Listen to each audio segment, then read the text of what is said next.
Hi, you're tuned into My Dad Says Audio. If you've been here before, welcome back. If you're new here, welcome. Today we'll be looking at my dad's speakers, the Rogers PRO9-TL transmission line speakers. I know almost nothing about them, so I'm going to just hand it straight over to Dad. Dad, what can you tell us about the speakers today? Okay, this is one of my new many toys that I've recently purchased. These are a bit of a classic design. They were from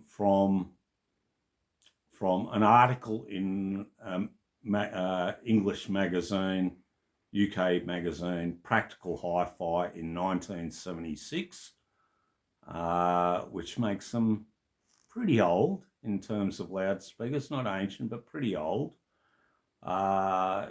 They're a series of, I think there was 3 articles, something like that. I can sort of actually remember. I'm old enough to remember because I used to read that magazine. And I've managed to pick these up. They're actually in excellent condition. And they utilise, they're a transmission line. You might notice at the top of the box, there's a vent or an opening. That's the end of the actual transmission line. Like there were many different transmission lines using the same bass driver. The ones that I can think of off the top of my head are obviously these ones. The other ones I can think of are the IMF TDL 80, and IMF also did reference monitors, which were a slightly bigger box yet again. And then there was the Cambridge Audio R50, once again using the same bass driver and transmission line loading. And where in Australia there was also an article or a couple of articles in ETI magazine, and they did a transmission line design using the KEF B139. So it's a well-trodden road. These are a very nice example. They use an Audax HD12 tweeter, a Peerless KO40 MFR mid-range driver, which is notable. The mid-range driver is the same as is used in the Gale 401 loudspeakers. For those that know a bit, they were quite a fancy loudspeaker. They either came with wooden end cheeks or, quite strikingly, chrome end pieces. Anyway, they use the same mid-range driver, and of course the very famous KEF B139, which is obviously no longer in production. Quite notable that quite a few other manufacturers use the KEF B139 bass driver. Possibly notable is Wilson Audio in their first famous loudspeaker, their first reference, I think they were called the Grand Slams. They used to use 2 KEF B139s per box to give you bass. Well, I don't think I really need that in the space that I've got, but these will make for an interesting change from my open baffles. The transmission line is designed on a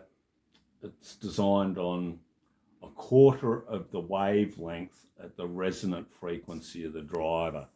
Now, the resonant frequency of the KEF B139, off the top of my head, is 25 hertz, which is really quite low.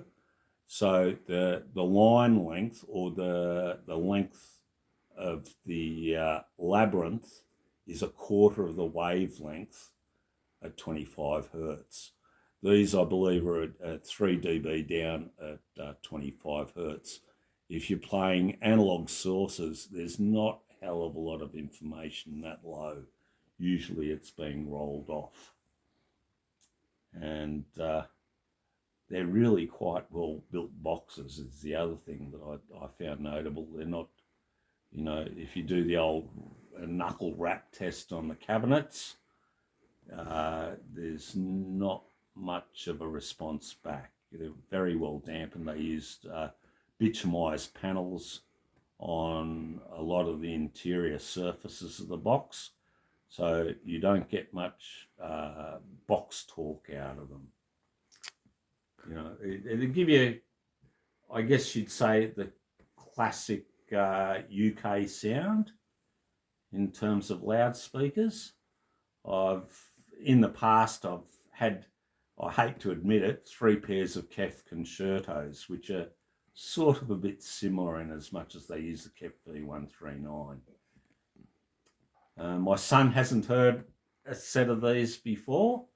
I must admit, I haven't heard a set of these before, so it'll be quite fun having listened to these. However, I have listened to quite a few IMF models, and as I said, I've had 3 pairs of Kef concertos, so I have some idea of what to expect in terms of the bass end of these.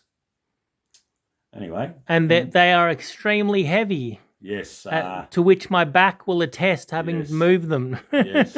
Yeah. Always a good thing, though. Weight is good. Yeah, it's certainly not bad. They're not, the wife acceptance factor on these is exceptionally low. Well, what didn't the gentleman who you purchased them off say his wife, the wife acceptance factor was 0? 0, exactly. So he had to move them on. Oh, well. Yes. Oh, he reluctantly moved them on, and I'm the lucky recipient. Oh, there you go. All right. Is that pretty much it, Dad? Yeah, I think that's pretty much it for these. All right, guys. Hope you enjoyed the video. If this is your kind of content, please consider liking, subscribing, commenting, and sharing. All right, guys. Until next time, have a good one. Bye.